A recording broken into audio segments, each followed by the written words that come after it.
ज्योतिष दीप चैनल में आप सभी का स्वागत है।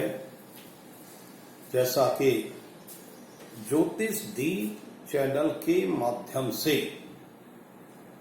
16 संस्कारों में से प्रधान संस्कार विवाह संस्कार, जो बहुत ही महत्वपूर्ण है, जिसके बिना जातक अपने जीवन को विधिवत चलाने में बहुत ही अव्यवस्थित और बहुत ही चिंतित और अनेक प्रकार से पीड़ित रहता है। यदि यह विवाह संस्कार विधिवत रूप से उचित समय पर और उचित दाम्पत्य जीवन किसी को प्राप्त हो जाता है, तो वह जातक अपने जीवन में अनेक प्रकार के सुखों को भोगता हुआ अपने दैनिक कार्यों को और जीवन के बड़े से बड़े लक्ष्यों को पूरा करता हुआ यश और ख्याति प्राप्त करता है। इसके अभाव में एक नहीं अनेक व्यक्ति जो बड़े विद्वान हैं, अनेक प्रकार से सामर्थ्यवान हैं, लेकिन इसके अभाव में अव्यवस्थित मिलते हैं। उनका दैनिक जीवन विधिवत रूप से व्यवस्थित रूप से नहीं होता है। अनेक बार उनके ऊपर आरोप प्रत्यारोप भी लग जाते हैं, जिसे हम बहुत ही ध्यान पूर्वक और ज्योतिष के मर्मज्ञ सूत्रों के द्वारा मैं आपको इनका ज्ञान करा रहा हूं, जो आप देखेंगे। पूर्व एपिसोड में मैंने अंतरजातीय इंटरकास्ट लव मैरिज के ऊपर विशेष रूप से प्रकाश डाला था। आज भी उसी परिप्रेक्ष्य में इंटरकास्ट लव मैरिज किन योगों से, किन ग्रहों के कारण से होती है और वह किस प्रकार से सक्सेसफुल होती है अथवा नहीं सक्सेसफुल होती है, इस गंभीर विचार को आज मैं अभी आपको बतलाने जा रहा हूं। इसी के साथ आप ज्योतिष दीप चैनल को सब्सक्राइब करें और इस वीडियो को बड़े ध्यान से सुनते हुए लाइक शेयर करते हुए इसके मर्म को जानें और देखें कि मनुष्य के जीवन में यह योग किस प्रकार से बनते हैं, अर्थात किन किन व्यक्तियों के, किन किन जातकों के ये ग्रहों के योग बनते हैं और उनके इस प्रकार के ये संस्कार संपन्न होता है। आइए देखें। यह हमारी मिथुन लगन की कुंडली है। मिथुन लगन में राहु बैठे हुए हैं। 5th हाउस में शनि विराजमान है, जो शुक्र की राशि में है। 6th हाउस में मंगल की राशि में गुरु विराजमान है। और सबसे ज्यादा चौंकाने वाला, सबसे ज्यादा अद्भुत योगों को बतलाने वाला 7th भाव 7th हाउस। 7th हाउस में गुरु की राशि में सूर्य, शुक्र, बुध और केतु बैठे हुए हैं। सूर्य, बुध, शुक्र, केतु बैठे हुए हैं।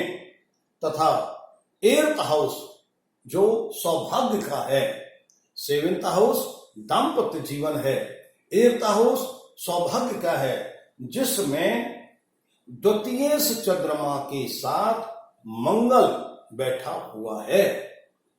तथा जब इस कुंडली का हम विश्लेषण करते हैं, देखते हैं, तो कितना आश्चर्यजनक और कितना अद्भुत है। इस जातक पढ़ा लिखा अच्छा विद्वान व्यक्ति है। अपने जीवन काल में इसने बहुत अच्छे अच्छे कार्य भी किए हैं, अनेक प्रकार की ख्यातियों को प्राप्त किया है। लेकिन दाम्पत्य जीवन के विषय में जब देखते हैं कि 7th में सप्तमेश 6 हाउस में बैठा हुआ है और सप्तम में सूर्य जो तृतीयेश है, शुक्र जो पंचमेश है, बुध जो लग्नेश है और चतुर्थेश है, केतु के साथ बैठा हुआ है। ये सूत्र आप जानते हैं कि पंचमेश जब 7th हाउस में 7th लॉर्ड पंचम में, 9th लॉर्ड 7th में या 5th में बैठता है तो पंचमेश, सप्तमेश, नवमेश का संबंध होता है तो लव मैरिज योग बनता है। और इसको कोई भी शनि जैसा ग्रह प्रभावित करता है तो इंटरकास्ट लव मैरिज होती है। यदि अष्टम को कोई पाप ग्रह प्रभावित करता है तो तलाक होता है, डिवोर्स होता है। इस कुंडली में आप देख रहे हैं कि पंचमेश 7th हाउस में बैठा हुआ है और नवमेश 9th लॉर्ड 5th हाउस में बैठा हुआ है, लव मैरिज योग बना रहा है। शनि तीसरी दृष्टि से 7th हाउस को देख रहा है, जो 7th से शनि का जब संबंध होता है तो इंटरकास्ट योग बनता है। इसी प्रकार से द्वितीयेश जो है 6 लॉर्ड मंगल के साथ में बैठा हुआ है। 2nd लॉर्ड चंद्रमा 11th हाउस और 6th हाउस लॉर्ड के साथ में बैठा हुआ है, तृष्णा होकर के जो पाप ग्रह है, पापाक्रांत कर रहा है, सौभाग्य को पापाक्रांत कर रहा है। इस योग के कारण से आप देख रहे हैं कि इस जातक ने इंटरकास्ट लव मैरिज की और इस शनि के प्रभाव से शनि 7वीं दृष्टि से मंगल की राशि को देख रहा है। मंगल जो है 8th हाउस में बैठा हुआ है। 10वीं दृष्टि से चंद्रमा की राशि को देख रहा है। चंद्रमा 8th हाउस में बैठा हुआ है। इन दोनों योगों के कारण से इस जातक का कुछ समय तक दाम्पत्य जीवन चला और इन योगों से शनि से प्रभावित मंगल और चंद्रमा के प्रभाव के कारण से डिवोर्स हुआ, जिसकी वजह से यह जातक बहुत ही विचलित रहा। इसके ऊपर लीगल केस, कोर्ट केस की कार्रवाई हुई, जिससे काफी लंबे समय तक ये पीड़ितावस्था में से चला आ रहा है। आज भी पीड़ित है और पीड़ितावस्था में रहा है। मंगल जो है 4थी दृष्टि से अपने ही घर को देख रहा है। 11th में बैठी हुई राशि अपनी मेष राशि को देख रहा है। 7वीं दृष्टि से चंद्रमा की राशि को देख रहा है, जो चंद्रमा मंगल के साथ में बैठा हुआ है। 8वीं दृष्टि से सूर्य की राशि को देख रहा है और सूर्य जो है 7th हाउस में बैठ करके पापाक्रांत कर रहा है। और उसके साथ में 5th लॉर्ड शुक्र है, जो उससे पापाक्रांत है। यदि 7th हाउस में किसी भी जातक के 7th हाउस में केतु होता है, केतु कभी भी दाम्पत्य जीवन को सुखपूर्वक नहीं चलने देता, अनेक प्रकार के बिखराव करता है, अनेक प्रकार की पीड़ा देता है। इस प्रकार से लग्नेश बुध के साथ में केतु है, जो दिमाग में मानसिक रूप से अनेक प्रकार की पीड़ा देता चला आ रहा है। इस प्रकार से इस जातक ने इन योगों के वशीभूत होकर के इंटरकास्ट लव मैरिज की और कोर्ट केस की कार्यवाही में उलझा हुआ है और निश्चित रूप से इसका डिवोर्स होगा, जिससे छुटकारा मिलना आसान नहीं है। इसी प्रकार से ये दूसरी कुंडली है। ये दूसरी कुंडली भी मिथुन लगन की है।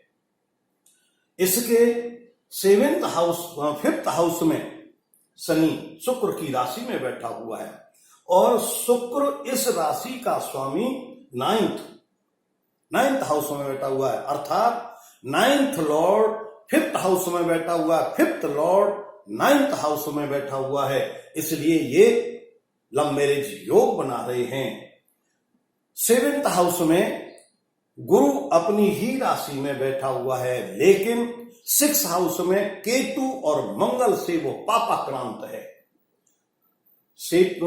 मंगल और केतु के कारण से पापाक्रांत हो रहा है, जिस के कारण से इसको गुरु को 7th लॉर्ड को शनि जो है अपनी तीसरी दृष्टि से कर रहा है।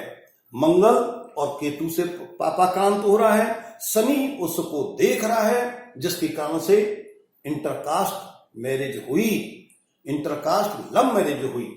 और शनि जो है 7वीं दृष्टि से बुध को देख रहा है तथा 10वीं दृष्टि से चंद्रमा की राशि को देख रहा है, और चंद्रमा सूर्य के साथ में बैठा हुआ है गुरु की राशि में। इसलिए सूर्य जो है उसको चंद्रमा की को पापाक्रांत कर रहा है। इस जातक ने भी इंटरकास्ट लव मैरिज की और डिवोर्स भी की प्रक्रिया में चल रहा है। इस तरह से इस जातक का भी दाम्पत्य जीवन किसी भी तरह से सुखमय नहीं है। इसी प्रकार से ये तीसरी कुंडली देख रहे हैं, जिसमें कुंभ लग्न की है। शनि और राहु मंगल इसमें बैठे हुए हैं, जो सप्तम को देख रहे हैं। 7th हाउस में केतु है, केतु दाम्पत्य जीवन को बड़ा बिगाड़ने वाला है। और जो सूर्य की राशि में पापाक्रांत पाप ग्रह की राशि में है, गुरु मेष राशि में बैठ करके और अपनी केतु को देख रहे हैं, फिर 7th हाउस को देख रहे हैं, जिसके कारण से यह योग बना। और चंद्रमा जो है षष्ठेश चंद्रमा अष्टम में बैठा हुआ है, जो अपनी शत्रु राशि में है, तथा 9th लॉर्ड शुक्र जो है वो 10th हाउस में बैठा हुआ है, जो अपनी ही राशि को देख रहा है। इस प्रकार से सूर्य और बुध चंद्रमा की राशि को देख रहे हैं। इस जातक के भी इंटरकास्ट लव मैरिज योग हुआ बना और इंटरकास्ट लव मैरिज की, और आज ये भी बहुत बड़ी समस्या से जूझ रहा है, बहुत ही बड़ी समस्या से पीड़ित है। इस प्रकार से आप देखते हैं कि ग्रह योग बड़े बलवान होते हैं। ग्रहों के वशीभूत होकर के व्यक्ति को जो कार्य नहीं करने चाहिए, लेकिन ग्रहों के प्रभाव से करने पड़ जाते हैं, और संसार में समाज की मर्यादा का भी उनको नियमों का पालन नहीं कर पाते, उन मर्यादाओं को तोड़ते हैं, जिसकी वजह से समाज में कलंकित होते हैं और बदनामी मिलती है, और उसके बाद में फिर वह अपने पुनः मार्ग पर आने का प्रयास करते हैं, जिससे बार बार उनको पीड़ा का अनुभव करना पड़ता है। जो भी आज तक जिन जातकों ने इंटरकास्ट लव मैरिज की, उनमें से प्राय 99% मेरा दावा है कि उनका दाम्पत्य जीवन कभी सुखमय नहीं रहता है। वह सदैव पीड़ितावस्था में ही मिलते हैं। पूर्व काल में जब उस प्रक्रिया के दौर में रहते हैं, शादी करने के जब प्रक्रिया के में रहते हैं, तो उनको काफी समझाया जाता है, लेकिन वो किसी की नहीं मानते। और जब बाद में पीड़ितावस्था में आप होते हैं, तो फिर हम जैसे व्यक्ति, मेरे जैसे व्यक्ति के पास में आते हैं और कहते हैं कि आपने बहुत समझाया था, लेकिन हमने एक नहीं मानी, आज हम अत्यंत दारुण कष्ट भोग रहे हैं, अब कैसे छुटकारा मिले। उस छुटकारा के लिए अनेक प्रकार के हमारे शास्त्रों में रेमेडी हैं। उन रेमेडियों को जब करते हैं तो उनका कल्याण होता है, और इसी कल्याण की भावना के साथ में कल्याणम अस्तु।